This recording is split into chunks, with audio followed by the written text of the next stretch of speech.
What if I told you that Facebook, one of the biggest companies on earth, almost had no way to make money? No real revenue plan. No ad system. Just users. Millions of them. And zero clue how to turn that into a business. Then one woman walked in, looked at a room full of engineers, and said, "I can fix this." 2 years later, Facebook was profitable. Her name is Sheryl Sandberg. And this is the story of how she became the most powerful woman in Silicon Valley, without ever being the one who invented the product.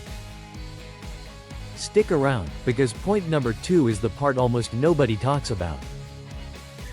Before we dive in, if you're new here, this channel is all about the real stories behind the world's biggest empires. Not the highlight reel. The actual decisions, the risks, the failures that got glossed over. Hit subscribe so you don't miss the next one. Now, Sheryl Sandberg. Harvard grad. Treasury Department economist.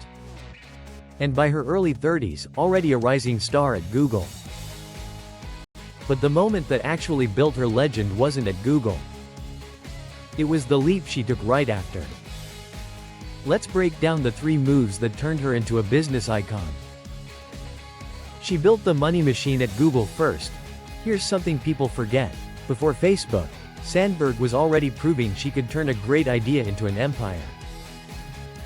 At Google, she ran the team behind AdWords and AdSense, the advertising system that, to this day, generates the vast majority of Google's revenue. Google had the traffic. Sandberg helped build the system that turned that traffic into billions of dollars. Real-world example. Think about it this way: Google without an ad engine is just a really good library. Free to use, impossible to profit from. Sandberg's team is a huge part of the reason Google became one of the most valuable companies on the planet instead of just the best search engine that never made money. That's lesson number 1 for anyone building something today. Having a great product is only half the equation. Somebody has to build the engine that pays for it. Sandberg made herself the person who could do both. She joined Facebook when it had no business model, and took a huge risk. In 2008, Mark Zuckerberg convinced Sandberg to leave a stable, high-status job at Google to become Facebook's chief operating officer. At the time, this looked risky. Facebook was young. It had hundreds of millions of users but no reliable way to make serious money. Sandberg herself has spoken publicly about how uncertain that leap felt.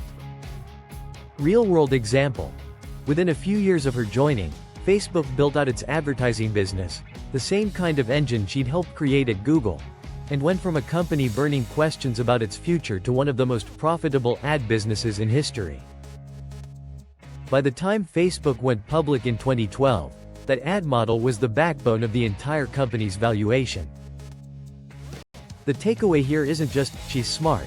It's that Sandberg had the courage to bet on unproven potential.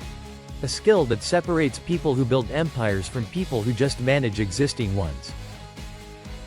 She became a voice for millions, not just an executive. This is the part people often skip. Sandberg didn't just run operations behind the scenes. In 2013, she wrote Lean In, a book about women, ambition, and the barriers women often face in leadership. It became a massive bestseller and started a global conversation about women in the workplace. Then, in 2015, her husband Dave Goldberg died suddenly. Sandberg spoke openly about grief and resilience afterward, including in her book, Option B, turning one of the hardest moments of her life into something that helped other people process loss. Real-world example. Sandberg proved that an empire isn't only revenue and market share. It's influence. Lean In circles, small peer support groups inspired by her book, spread to workplaces and communities around the world. That's a legacy that has nothing to do with a balance sheet. The lesson. Real power isn't only what you build for a company. It's what you build for other people. Sheryl Sandberg stepped down as Facebook's COO in 2022, after 14 years helping turn the company into an advertising and revenue powerhouse. She didn't invent the product. She built the machine that made it an empire, and then she used her platform to change conversations far beyond Silicon Valley. So here's the real question for you. If Sheryl Sandberg's story taught us anything, it's this: you don't have to be the founder to build an empire.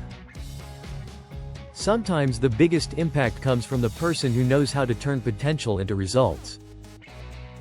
If this story motivated you, hit subscribe, because next week we're breaking down another founder who built a billion-dollar empire from literally nothing but a garage and a bad idea that somehow worked. Drop a comment below. What's the one skill you think matters most for building something big? See you in the next one.